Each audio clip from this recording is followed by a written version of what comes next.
പിണറായി വിജയൻ അവതരിപ്പിച്ച റിപ്പോർട്ടിൽ ഉടനീളം വി എസിനെ വധിക്കുകയായിരുന്നു. വി എസ് വധം എന്നൊറ്റ വാക്കുകൊണ്ടാണ് സഹാക്കൾ ആ പാർട്ടി സമ്മേളന റിപ്പോർട്ടിനെ വിശേഷിപ്പിച്ചിട്ടുള്ളത്. തന്റെ പാർട്ടി താൻ കെട്ടിപ്പടുത്ത പാർട്ടി, തന്റെ ജീവരക്തം നൽകിയ പാർട്ടി, ആ പാർട്ടിയുടെ സംസ്ഥാന സെക്രട്ടറി വി എസിനെ മറ്റുള്ള പ്രതിനിധികളുടെ മുമ്പിൽ ഇരുത്തി വധിച്ചു. അങ്ങനെ വധിച്ചത് അത് സഹിക്കാൻ പറ്റാൻ തന്നെയാണ് വി എസ് ആ സമ്മേളനത്തിൽ ഇറങ്ങിപ്പോകുന്നത്. അതുകൊണ്ട് ആലപ്പുഴ സമ്മേളനത്തിൽ ഈ ഒരു വാക്ക് അത് ചിന്താ ജെറോം ചിന്താ ജെറോമിനൊക്കെ എന്ത് ക്രെഡിബിലിറ്റിയാണ് കേരള സമൂഹത്തിലുള്ളത്?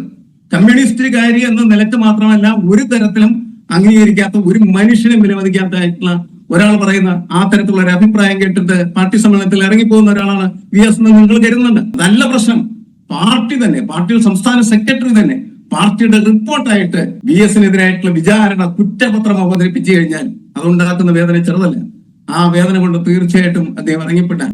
പക്ഷെ വി എസിലുള്ള ഒരു കരുത്ത്, വി എസ് എന്ന് പറയുന്നത് അദ്ദേഹത്തിന്റെ ബയണറ്റിനാൽ കുത്തിക്കേറിയ കാലുകളാൽ നിയന്ത്രിക്കപ്പെടുന്നതായിട്ടുള്ള ഒരു സിസ്റ്റമാണ്, ഒരു സമ്പ്രദായമാണ്. ആ സമ്പ്രദായമായതുകൊണ്ട് തന്നെയാണ് ഓരോരോ നിമിഷങ്ങളിലും എന്ത് നിലപാടുകളാണ് എടുക്കേണ്ടത്, പാർട്ടിയിൽ എവിടെ വരെ പോകാം, എങ്ങനെയാണ് ഈ പാർട്ടിക്കകത്ത് നിൽക്കുന്നതായിട്ടുള്ള ശത്രുക്കളായിട്ട് യുദ്ധം ചെയ്യേണ്ടത് എന്ന് കൃത്യമായി തിരിച്ചറിഞ്ഞുകൊണ്ട് പാർട്ടിക്കകത്ത് വിമതത്വം നടത്തി അതിശക്തമായിട്ട് നേതൃത്വത്തിന്റെ തെറ്റായിട്ട് വഴികളെ വിമർശിക്കുകയും അതോടൊപ്പം തന്നെ പാർട്ടിക്കകത്ത് നിൽക്കുകയും ചെയ്യുന്ന അത്യാപൂർവമായിട്ടുള്ള ഒരു പ്രതിഭാസമായിട്ട് മാറിത്തീർന്നത് കൊണ്ട് മാത്രമാണ് ഇന്ന് നമുക്ക് വി എസിനെ കുറിച്ച് ഇങ്ങനെയിരുന്ന് സംസാരിക്കാനായിട്ടുള്ള അവസരം ഉണ്ടായത്. അല്ലെങ്കിൽ അത് ഉണ്ടാവുമായിരുന്നില്ല.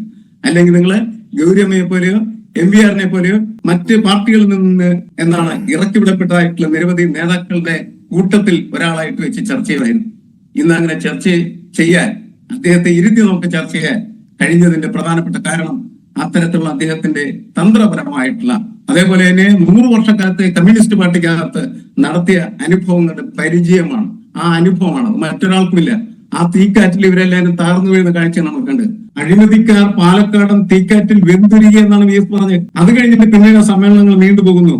സമ്മേളനങ്ങൾ 2 ഭാഗമായിട്ട് തിരിയുന്നു. പിണറായി വിജയന്റെ ഭാഗവും വി എസിന്റെ വിജയം. അപ്പൊ വി എസ് ഗ്രൂപ്പിന് പിന്നെ വെട്ടിയൊതുക്കലായി പിണറായി വിജയൻ നേതൃത്വത്തിലുള്ള സംഘത്തിന്റെ പ്രധാനപ്പെട്ട ജോലി. അതിന്റെ ഒരു പരിസമാപ്തി നമ്മള് മലപ്പുറം സമ്മേളനത്തിൽ പിണറായി വിജയൻ മിന്നലായി എന്നൊക്കെ പറഞ്ഞ് വാർത്ത വന്നു. ശരിയാണ്, മിന്നൽ പിണർ, അതൊക്കെ ഇതായിരുന്നു. മിന്നൽ പിണർ എന്ന് പറയുന്നത് വെട്ടലാണ് ശരിക്കും പറഞ്ഞത്. അപ്പൊ അത് കഴിഞ്ഞതിന് ശേഷം നമ്മള് തിരുവനന്തപുരം സമ്മേളനത്തിൽ എത്തുന്ന സമയത്താണ് ഏതാണ്ട് പാർട്ടി മുഴുവനുമായിട്ട് പിണറായി വിജയൻ പിടിച്ചടക്കുന്നു. പിണറായി വിജയനെ പിടിച്ചടക്കുന്ന സമയത്ത് വി എസിനൊപ്പം നിന്ന് അതിക്കുമ്പത് യുദ്ധം ചെയ്ത മുഴുവൻ ആളുകളും പലതരം സ്ഥാനങ്ങൾ നൽകി പിണറായിക്കൊപ്പമാക്കി മാറ്റുന്നു. ആ സമ്മേളനത്തിലാണ് സ്വരാജിനെ കൊണ്ട് വി എസ് അച്യുതാനന്ദനെതിരെ ക്യാപിറ്റൽ പണിഷ്മെന്റ് കൊടുക്കണം അല്ലെങ്കിൽ വധശിക്ഷ വിധിക്കണം എന്ന് പറയുന്ന പ്രയോഗം നടത്തപ്പെടുന്നത്.